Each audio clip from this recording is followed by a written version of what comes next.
up. The CEO of Highfields, Brian Philson, and Superintendent of East Jackson Schools, Steve Doerr. Good morning. Morning, guys. Hey, good morning. It's good to be here.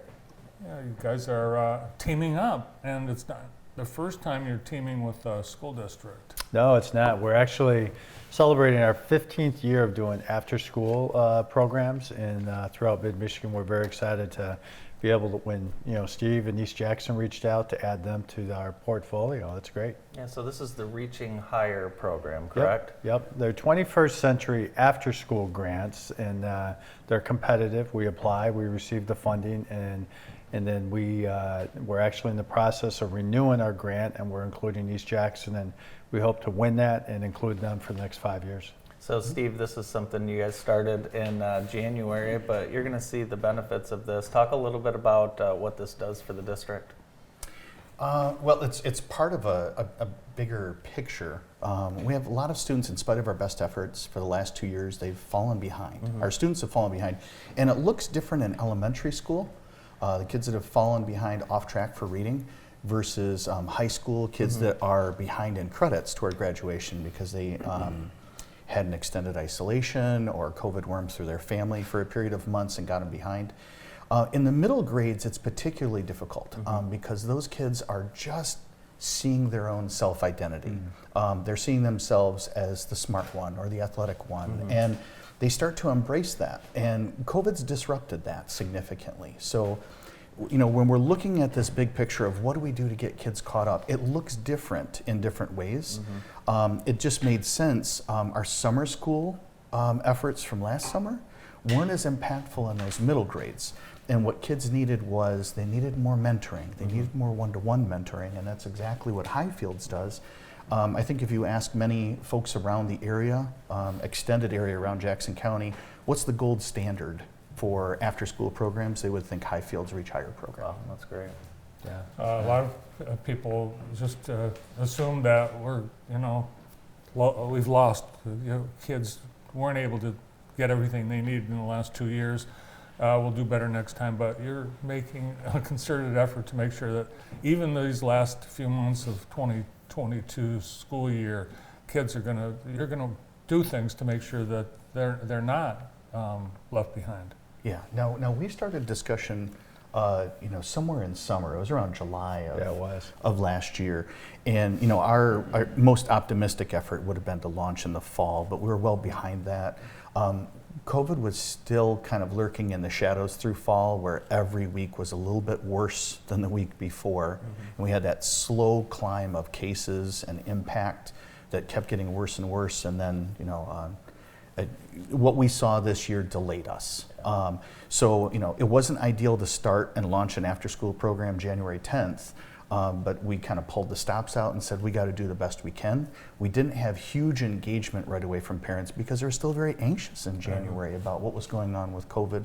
Since January 10th to now, we've almost tripled our engagement, and I think by the fall we will triple yet again.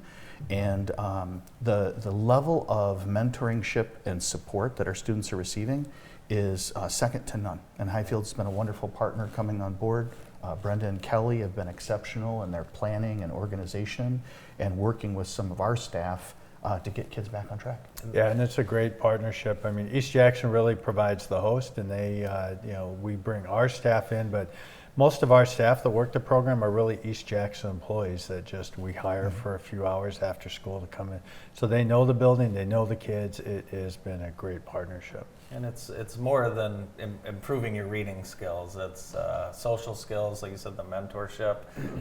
You've had a lot of kids in and out of these programs. Talk a little bit about the program as a whole and what it does for kids. Yeah, we really have 3 goals. I don't know if we have the slide, but there are 3 goals in terms of increasing student academic success, and we do a great job with that. Decreasing misbehavior during the school day, and teachers absolutely love that, because we work on pro-social skills, how to problem solve, and increasing family engagement.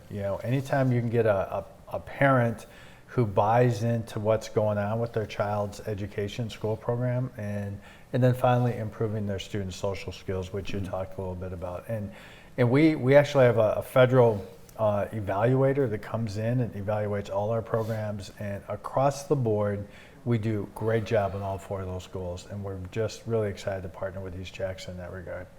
Steve, are you concentrating on specific grade levels for this program? 7 through 9 right now.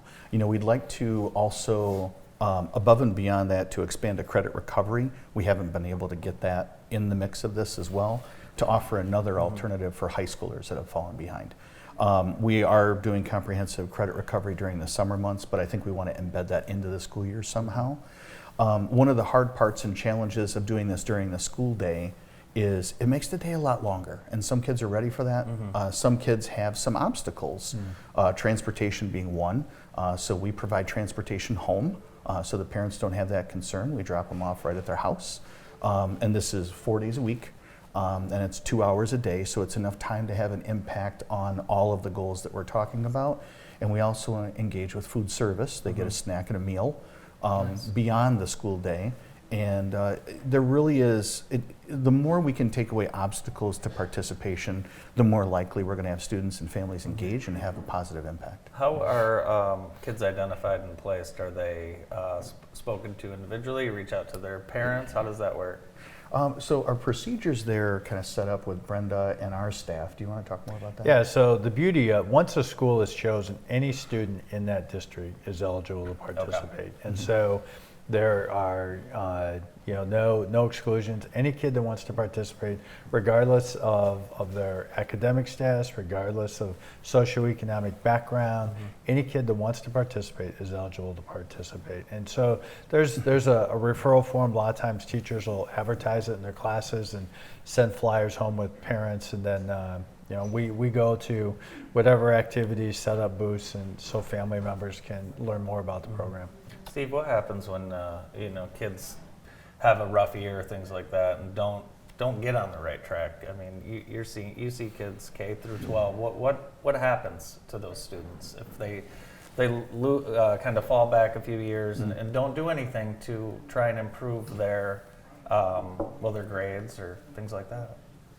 Well, I think there's a number of supports that we have in place. We've invested heavily in social emotional learning efforts, trying to get those across every single grade level in every classroom. That's been a big push collectively and has a lot of buy-in. The administrators do regular check-ins on how many students are falling behind and in what areas do we need to put extra resources. But we also have a lot of mental health supports in the background, which is hard to recognize at first. So you have to have social workers and counselors that are leaning in. During the heaviest COVID times, we did regular quick screeners for social supports. We have 3 social workers and a guidance counselor throughout our whole district. So we're about 250 to 1, which is about ideal. So we leaned in heavily to make sure that we were very aware of what was going on the behavioral mental health.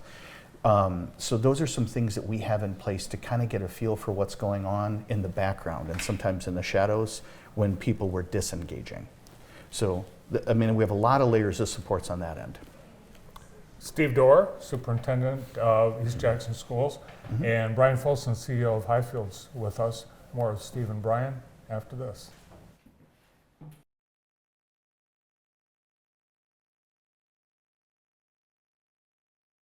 If you're looking for a high-quality, affordable alternative to the emergency room, then come to IEP Urgent Care's new location in Jackson. It's the same great ER physicians who have been providing care through our local hospitals since 2008, but now with a new location to serve you better. Our ER-trained providers believe high-quality care is for everyone, so we work with all insurances, including Medicaid and Medicare. Come see us on East Michigan Ave.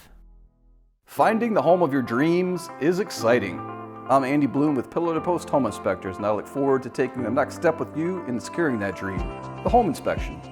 Having the correct information about the condition of a home empowers you to make the best possible choice when purchasing a property. As your home inspection professional, I ensure confident home ownership with a detailed and objective inspection of the overall condition of the property. Pillar to Post Home Inspectors provides you with peace of mind.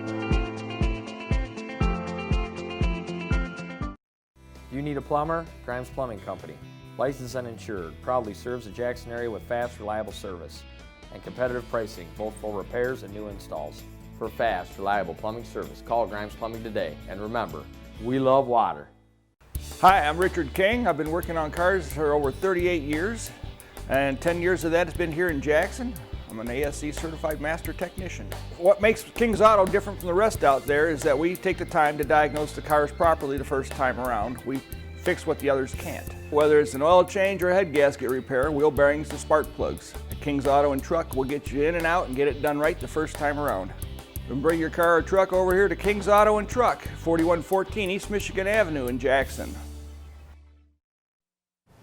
Welcome back to the morning show. We're with Brian Philson, CEO at Highfields, and Steve Doerr, Superintendent at East Jackson Schools, and talking about a great partnership that you guys have going. I wanted to ask, what leaders at East Jackson are taking on some of the role here with this program? Well, as far as the leadership, we've got Mr. Jordan has stepped up as the program director. Awesome. We have Mrs. Schramm as one of the teachers. There's a couple other people kind of on the fence once we get to expanding to another classroom. And I'm trying to put extra resources in place so we can get some availability to expand. I think we have budgeted up to 3 classrooms. That's a capacity of 45 kids. That's great.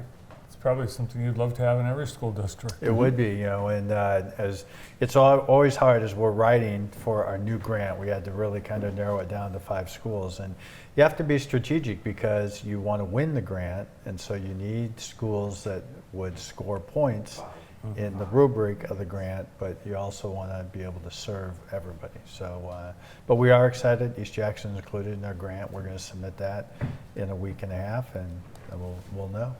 I want to take a quick minute to talk about some of the successes at EJ this past winter with your students and student athletes, the wrestlers, basketball teams. You had really Pretty good year. Yeah.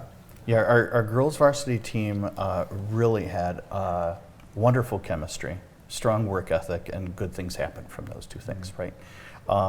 We had some wrestlers, our girls wrestling meet, we had state runner-up. She got edged in a tiebreaker in overtime by 1 point. So it was almost state champion. That's Isabel Worthing.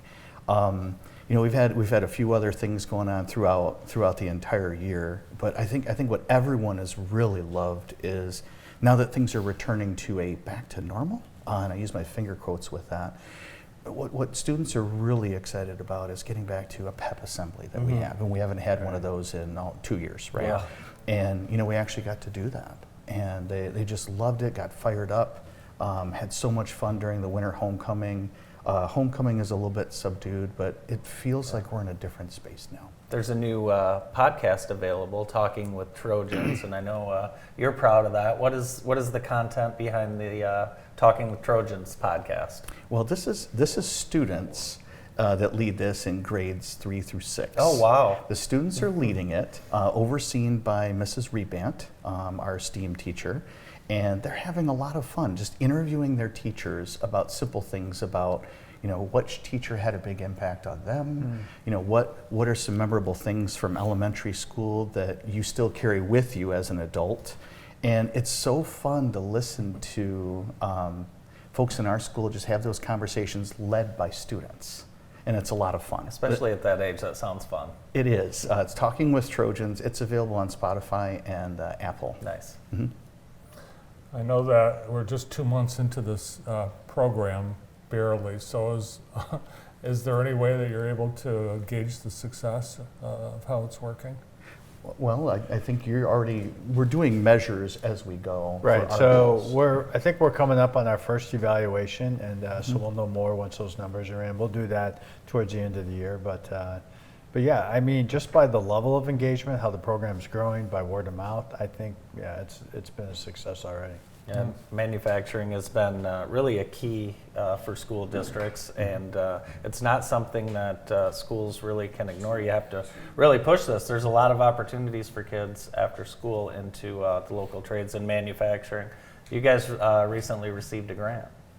Yeah, the state put together a grant with the coordination of the Society of Manufacturing Engineers, and East Jackson was one of 16 schools in the state that was awarded this grant. We're still starting to look at how we implement this, our implementation will be very different than, say, Troy Public Schools, something that is 10 times our size. And sometimes tech centers apply for this grant and we're awarded it. Ours locally, we want to not duplicate effort with the Career Center. We want to channel kids in to the programs that are there. What I think a lot of schools see locally is students will fall behind early on. This is before COVID. And then if they fail a math class or an English class, they're doubling down in order to get on track to graduate. Suddenly they can't do Career Center because that puts them more behind. So what we're trying to do is catch kids and get them interested in science and math with these micro-credentials. Get them engaged in the real work that people would do. The manufacturers in our area, talking to the Jackson Area Manufacturers Association, when I asked Bill Rail, who's looking for workers and would want to engage as a partnership, his answer was all of them. Mm-hmm. All of them really want people with some level of skill, just a basic level of skill and a good work ethic and soft skills, and everyone else will train them as they go. But they could make a reasonable living being on this track. Yeah. So a lot of students that are disconnected with math just don't see that. They dug into their position of, I don't like math, math is not valuable for me, and then they lose more ground as time goes on as they get frustrated and doors close to them. So we're trying to catch them early, structure it so that kids get on track to this, and we don't have a partner yet. It's very early in this grant process, but we're getting those discussions going now for launching a very exciting program in the fall. That's awesome. Before we get out of here, the golf outing, which is one of the best events of the year, the Highfields golf outing. When is that, Brad? It's Monday, June 6th, Forest Acres West, and very excited. Already got our title sponsor lined up, and yeah, love to have you guys out. See how fast Andy wanted to switch away from talking about math? Yes, I saw that. You know, yeah, that's, hey, I'm not very good at it. We'll look forward to the golf outing. I know it's always popular and fills up fast, so if you want to get in it, well, get in it. Thanks for coming in today. Yeah, thanks. Yeah, Good to see you. Thank you, appreciate guys. it. Good to be here. Thanks, Amy. Steve Doerr, Superintendent at EJ, and Highfields CEO Brian Philson. We'll continue talking about education. Stay tuned.